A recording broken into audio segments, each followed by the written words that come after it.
Hmm, Perkenalkan, nama saya Jimmy Manurja Gugup. Ini 118130089.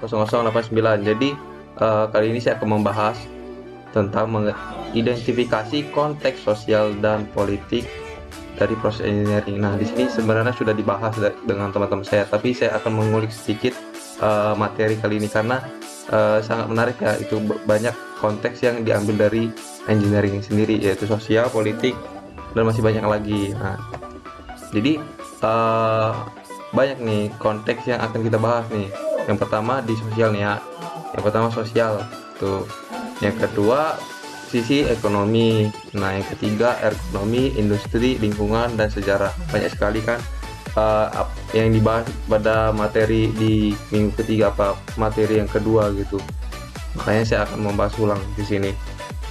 Nah, jadi saya akan menjelaskan apa itu sosial. Sosial itu adalah seperti pada umumnya sosial gitu, yang berarti uh, saling berinteraksi gitu.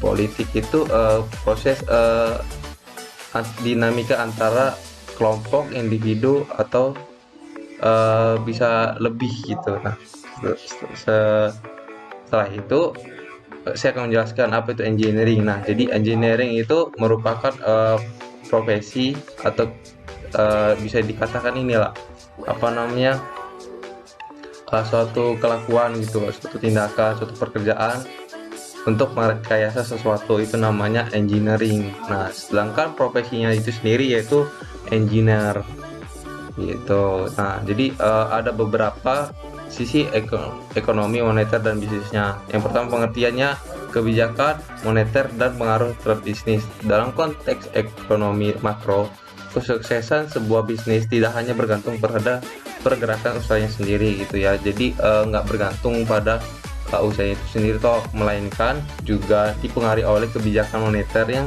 dibuat negara. Kebijakan moneter ini dapat memaknai sebagai seperangkat kebijakan yang diterapkan oleh bank sentral, yang dalam hal ini Bank Indonesia, guna mencapai sekaligus memelihara stabilitas mata uang. Nah, jadi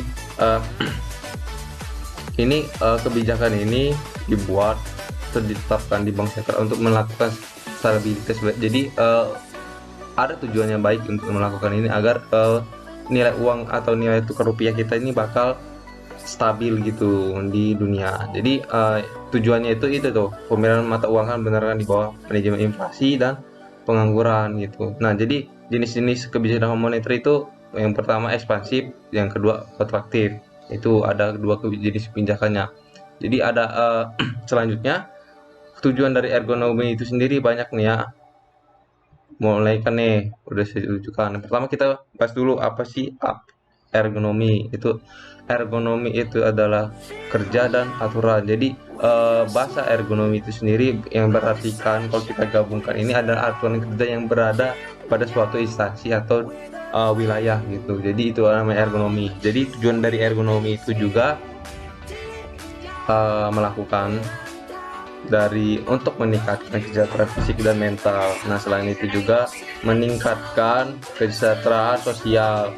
Yang ketiga, melakukan untuk menciptakan keseimbangan rasional antara berbagai macam aspek. Selain itu juga tujuan dari ilmu ergonomi yaitu mengaplikasikan segala macam informasi yang berkaitan dengan faktor manusia, atau bisa juga memperbaiki performansi kerja manusia. Jadi itu sangat bermanfaat ya ergonomi itu. Selanjutnya mengurangi waktu yang terbuang sia-sia. Nah, jadi itu juga bakal dibilangnya ergonomi itu kayak dibilang apa ya, efisien lah setelahnya. Jadi yang selanjutnya tuh meningkatkan fungsional efisiensi tuh, seperti yang kata saya tadi. Selanjutnya di prinsip ergonomi itu ada 5 ya. Yang pertama itu kegunaannya, keamanannya, kenyamanan, keluasan atau fleksibilitas, dan yang terakhir itu kekuatan atau durability gitu. Nah, di bidang industri di engineering sendiri. Nah, jadi di industri sendiri itu ada 4 ya sejarahnya. Yang pertama di industri pertama itu yang menemukan mesin uap itu di bagian industri revolusi industri 1.0.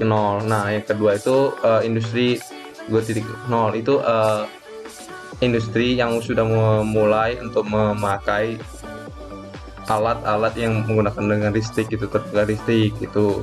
Nah selanjutnya industri yang 3.3 itu perubahan dari industri 0, 2.0 dan 3.0 itu dari penggunaan internet. Nah seperti itu. Nah industri 4.0 itu seperti yang kita jalani sendiri untuk keluaran dari atau hasil dari industri 4.0 ini adalah kecerdasan dari Internet of Things, itu IoT atau Intelligent of AI gitu. Nah kalau nggak salah seperti itu. Nah jadi ada prinsip dari industri 4.0 itu sendiri, yaitu yang seperti saya bilang sendiri ya, IoT itu ya. Yang pertama interkoneksi sambungannya, yang kedua transparansi informasi, yang ketiga bantuan teknis, yang keempat keputusan terdesentralisasi. Nah jadi teknologi industri ini selanjutnya itu bakal berguna gitu untuk kita gitu, untuk mempermudah pekerjaan, tetapi juga ada sisi negatifnya gitu, yaitu dampak dari industri 4.0 itu yang berupa pekerjaan yang sering gitu yang dilakukan manusia itu bakal berkurang. Nah otomatis banyak pengangguran di situ, tapi jangan jangan takut gitu, karena banyak pekerjaan yang tidak bisa digantikan oleh robot gitu. Nah selanjutnya sejarah keamanan dan perkembangan. Nah pengertian dari ini apa sih etika itu dalam bahasa Indonesia Yunani ethos, eta kebiasaan. Jadi etika itu kayak kebiasaan yang dibuat jadi parameter orang lah untuk kita menentukan ini baik apa buruknya gitu. Sejarah nih, jadi sejarah dari Indonesia itu sendiri ilmu tentang yang baik dan buruk gitu kan, itu namanya akhlak gitu. Nah yang kedua kumpulan asas nilai yang berkenaan dengan akhlak, nilai berkenan benar dan salah yang dianut suatu golongan atau masyarakat. Nah itu jadi pengertian dari etika itu sendiri. Nah profesi itu sendiri yaitu berasal dari kata bahasa Latin ya, bahasa Yunani, bahasa Italia ya, profesio, yang mempunyai dua pengertian, yaitu janji ikrar dan pekerjaan. Nah jadi dari pengertian janji atau pekerjaan itu bisa diartikan sendiri buat kita gitu. Nah jadi di dalam arti sempit itu profesi itu mempunyai kegiatan yang dijalankan berdasarkan keahlian tertentu dan sekaligus dituntut daripadanya pelaksanaan norma-norma sosial yang baik, itu profesi. Nah selain itu juga apa sih pentingnya tuh etika? Nah yang pertama etika itu mempunyai peranan penting, yaitu memiliki konsep yang dimiliki individu oleh individu atau kelompok untuk menilai salah satu benar baik atau buruknya suatu tindakan. Itu penting untuk dibuat yang namanya etika. Yang kedua untuk jadi standar untuk apa sih baiknya buruknya gitu, atau batasan apa saja yang dibuat di dalam situ. Nah selanjutnya sebagai check control, karena segala sesuatu itu harus ada parameter atau ada jembat inilah batasannya gitu. Nah jadi ada ini kan kita udah tahu tuh mengapa etika penting. Nah terus abis itu gimana sih cara menentukan perilaku baik dan buruk manusia gitu, meneropong secara kritis gitu, atau kayak kita mikir logika itu misalnya dilakukan dia itu baik atau buruk gitu. Nah bisa aja di situ kita memparameterkan itu. Nah itu arti dari etika deskriptif gitu. Nah sedangkan etika normatif itu yaitu menetapkan berbagai sikap dan pola perilaku ideal yang yang seharusnya dimiliki oleh manusia gitu. Jadi itu arti dari etika normatif. Jadi selanjutnya nih faktor dari lingkungan di engineering itu, dampak dari lingkungan kemajuan nih itu banyak sekali, kerusakan lapisan ozon gitu, kayak pembakaran terus gitu kan. Selanjutnya terjadi efek gas rumah kaca, pemanasan global, meningkatkan kesamaan tanah dan air permukaan. Yang selanjutnya juga meningkatkan konsentrasi logam berat pada sedimen tanah dan lautan. Yang selanjutnya juga akumulasi bahan kimia terurai. Yang selanjutnya pemusnahan hutan, hujan tropis, lahan, bahan serta keanekaragaman hayati. Banyak sekali ya efeknya ya. Nah jadi lingkungan itu juga sendiri mempunyai kayak pengaruh gitu, teknologi lingkungan, pengolahan dan lingkungan.